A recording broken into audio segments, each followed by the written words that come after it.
ہر جان جو اس دنیا میں بھیجی گئی ہر نفس کو موت کا ذائقہ چکھنا ہے، اور جب ہمارے عزیز کو اس دنیا سے رخصت ہو جاتے ہیں، اس دنیا سے چلے جاتے ہیں، تو ہم ان کے لواحقین کو تعزیت کرنے جاتے ہیں لواحقین کے ساتھ۔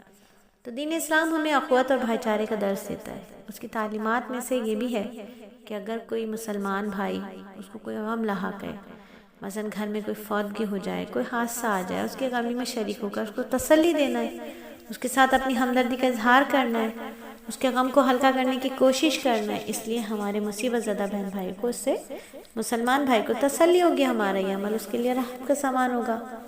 تو انشاءاللہ آج کے سبق میں ہم تعزیت کا بیان سمجھیں گے کہ تعزیت کیسے کرنی ہے اور کیا کرنی ہے، اور اس کا طریقہ اور فضیلت کیا ہے۔ دیکھیے، تعزیت کسے کہتے ہیں؟ جس گھر میں کوئی غمی ہو گئی، اس کے یہاں 3 دن تک ایک بار تعزیت کے لیے جانا مستحب ہے۔ 3 دن میں، یعنی 3 دن کے اندر ایک مرتبہ تعزیت کے لیے جانا مستحب ہے۔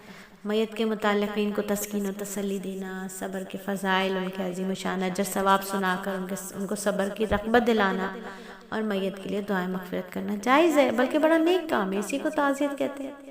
تو تعزیت ہر مسلمان کی کرنی چاہیے، چاہے وہ رشتہ دار ہو یا اجنبی ہو، دوست احباب ہو یا کوئی اور ہو۔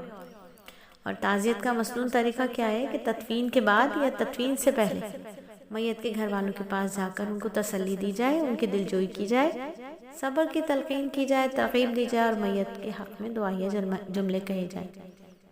نبی صلی اللہ علیہ وآلہ وسلم کی سیرت کا جب ہم مطالعہ کرتے ہیں تو نبی صلی اللہ علیہ وآلہ وسلم نہ صرف مسلمان کو پہنچنے والے غم یا مصیبت پر خود تعزیت کرتے، بلکہ صحابہ کرام رضی اللہ تعالیٰ عنہم اجمعین کو بھی اس کی ترغیب دیا کرتے تھے۔